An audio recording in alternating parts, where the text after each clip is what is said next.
Thủ phạm chính làm gia tăng béo phì và các bệnh không lây nhiễm. Một trong những lý do khiến việc áp các chính sách thuế mới không hiệu quả trong việc ngăn ngừa và giảm các bệnh béo phì và tiểu đường là do có nhiều nguyên nhân khác nhau dẫn đến các bệnh này. Theo báo cáo về các bệnh không lây nhiễm của Tổ chức Y tế Thế giới, WHO, 2 trong số 4 nhóm nguy cơ chính gây ra các căn bệnh về tiểu đường, béo phì và ung thư là chế độ ăn uống không lành mạnh và lối sống ít vận động. Theo Phó Giáo sư Lê Bạch Mai, Nguyên viện Phó viện Dinh dưỡng, việc ăn nhiều thịt ít rau xanh liên quan trực tiếp đến tình trạng béo phì, gia tăng các bệnh không lây nhiễm. Người Việt ngày nay tiêu thụ rau xanh chỉ khoảng 200 rơi một ngày, giảm so với vài chục năm trước và chỉ đạt một nửa so với khuyến cáo của WHO. Bên cạnh đó, nhiều nghiên cứu khoa học cũng chỉ ra rằng việc tiêu thụ nhiều các thực phẩm có chứa chất béo hay hàm lượng muối cao cũng có thể gây ra các bệnh như thừa cân, béo phì hay tim mạch. Ngoài ra, theo các nghiên cứu khoa học tại các nước châu Âu và New Zealand thì việc sử dụng màn hình điện tử thường xuyên, ngủ không đủ thời gian tối thiểu hoặc tiêu thụ nhiều các thực phẩm có chứa chất béo hay hàm lượng muối cao cũng có thể là nguyên nhân gây ra các bệnh nói trên. Báo cáo của WHO cũng chỉ ra ô nhiễm không khí cũng được xem là một tác nhân gây ra sự gia tăng của các căn bệnh này. Tại Việt Nam, báo cáo thừa cân béo phì ở người trưởng thành Việt Nam, thực trạng và một số yếu tố nguy cơ của nhóm nghiên cứu từ Bộ Y tế và Viện Dinh dưỡng đã chỉ ra các yếu tố nguy cơ dẫn đến thừa cân béo phì bao gồm chế độ ăn nhiều thức ăn động vật, ít hoạt động thể lực và một số yếu tố khác như sử dụng rượu, bia ở mức có hại, tuổi và giới tính, và yếu tố kinh tế xã hội. Đánh thuế có giải quyết được các thủ phạm này. Trên thế giới có khoảng 40 quốc gia áp thuế đặc biệt đối với nước ngọt với mục tiêu giảm và ngăn ngừa các bệnh tiểu đường và béo phì. Tuy nhiên, hiệu quả của chính sách thuế này chưa được chứng minh ở bất kỳ quốc gia nào. Theo số liệu của Tổ chức Y tế Thế giới, WHO, tỷ lệ người thừa cân, béo phì và tiểu đường ở các quốc gia áp dụng thuế TTDB trên nước ngọt không những không giảm mà còn tăng đều qua các năm. Ví dụ, tại khu vực châu Á chỉ có 4 quốc gia áp thuế đối với nước ngọt là Brunei, Campuchia, Lào và Thái Lan.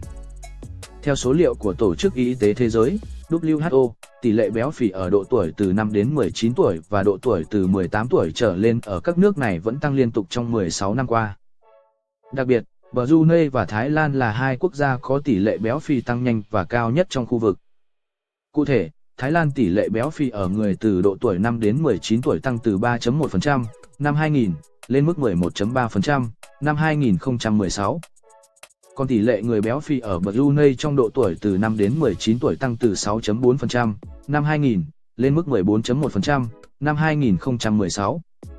Ông Nguyễn Bạch Phọt, cố vấn cao cấp của Trung tâm Thuế và Đầu tư Quốc tế đã chia sẻ không có thực tiễn hay thông lệ áp thuế quốc tế nào là mô hình kiểu mẫu tốt nhất để Việt Nam tham khảo mà cần phải cân bằng với tình hình thực tế về kinh tế xã hội ở Việt Nam, cụ thể là thực tiễn áp dụng thuế tiêu thụ đặc biệt lên nước ngọt.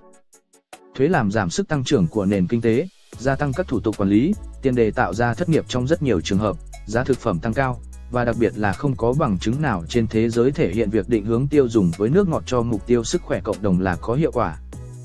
Do việc áp dụng thuế TTDB đối với đồ uống chưa hiệu quả trong bảo vệ sức khỏe người tiêu dùng, nên một số quốc gia như Đan Mạch hay Indonesia đã bỏ chính sách thuế này sau một số năm thực hiện. Trong báo cáo của mình, WHO đã đưa ra những khuyến cáo cụ thể cho các quốc gia nhằm giảm các bệnh không lây nhiễm. Đối với nhóm nguy cơ về thói quen ăn uống không lành mạnh, WHO khuyến cáo các quốc gia nên áp dụng các biện pháp để giảm lượng muối trong khẩu phần ăn hàng ngày của người dân như những quốc gia có tỷ lệ người béo phì và tiểu đường tăng cao như Trung Quốc, Hàn Quốc, Nhật Bản, Malaysia, Singapore hay Úc, đều không áp dụng thuế tiêu thụ đặc biệt đối với đồ uống có đường mà tập trung vào các chính sách và chương trình giáo dục về dinh dưỡng, rèn luyện thể lực và tăng cường vận động. Tại Singapore, chính phủ đã áp dụng chương trình dán nhãn biểu tượng Health qua SHGS, tạm dịch là sự lựa chọn lành mạnh đối với các sản phẩm thực phẩm đóng gói, để giúp người tiêu dùng lựa chọn đúng sản phẩm theo nhu cầu.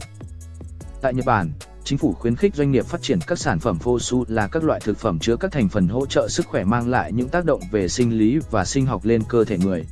Chính sách này sẽ khuyến khích các doanh nghiệp thực phẩm và đồ uống phát triển các sản phẩm lành mạnh hơn, đồng thời khuyến khích các nhà sản xuất thực phẩm đổi mới công nghệ và phát triển đa dạng các loại nguyên liệu lành mạnh hơn, bao gồm các loại thực phẩm và đồ uống có hàm lượng đường thấp. Và trên hết, tiêu chuẩn này giải quyết những lo ngại của chính phủ về chế độ ăn uống không lành mạnh và đảm bảo những tác động kinh tế tích cực mà không